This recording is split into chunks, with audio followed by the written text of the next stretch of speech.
Hello, I'm Paul Dychik, founder of Elastic Steel Method of Athletic Conditioning. Today we're going to talk about basic footwork. We're going to talk about the basic steps. Most people know it as a step slide. You step, you slide. You step, you slide. Front leg step, rear leg slide. Now, most people know how to do that, but the question that often comes up, and if you don't know what you're doing, you can actually hurt yourself, is do you strike with the heel or you strike with the toes? In other words, do you step like this or do you step like that? Okay? I got a question about that from someone whose instructor said you always have to strike with the toes. So the person was striking with the toes, however they were constantly getting cramps over here. And the reason for that is because they were doing it wrong. How can you do it wrong? You either step with the heel or you step with the toes, right? How can you do it wrong? Well, let's think about what you've been trained to do for years and years and years, and see that if you try to get away from that, you actually are doing it wrong. You're going against something that your body has been doing for many years. How do we walk? We walk with a heel strike, right? We walk forward, and as we walk, every time we step, there's a heel strike, then you roll on the toes, another heel strike. We do not walk like this. It's not possible. Okay? What does that transfer in fighting? How does that transfer into fighting? Well, if you're going to step with this leg aligned directly forward, you have to strike with the heel.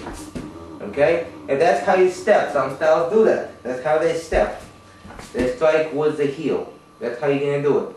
If you try to strike with the toes, as the person who asked me this question was doing all the time, your body's not used to that.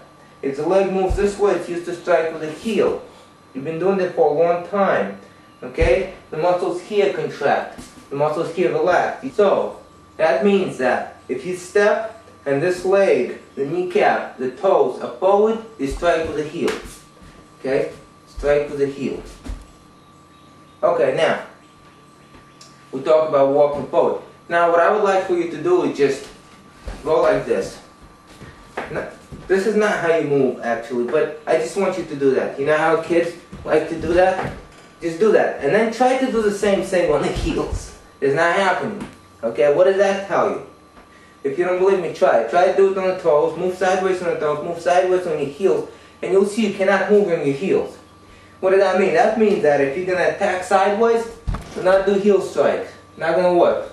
You move sideways, it's only toes. You touch the floor with your toes, not with your heel. Okay, so we established that. You move forward, is the heel. You move completely sideways, is the toes. Now what happens if you do what most martial arts styles do, where the body is turned about 45 degrees, not completely forward, not completely to the side, about 45 degrees, okay? Well, from here you actually have an option. You can turn this leg out when you step, and step with the heel. Or, you don't turn that leg out, and you step with the toes. Now this is the biomechanics of what the front foot is doing when you do the step slide. Now, I was also asked my personal opinion. I'll give you my personal opinion. Okay? When you step and you want to get there, you want to be as stable as possible so you can do something. If you get there and you're not stable, you cannot do anything once you got there. That means that if you got closer to your opponent, if you got further from your opponent, if you made an angle, if you made a cut, okay? So, having said that, my personal belief that unless you know that you're going to strike your opponent and everything is stable, okay, and you need to take a very long step for whatever reason, do not do the heel strikes, okay? I do it sometimes in those situations, but most often it's the toes, okay? You step with the toes.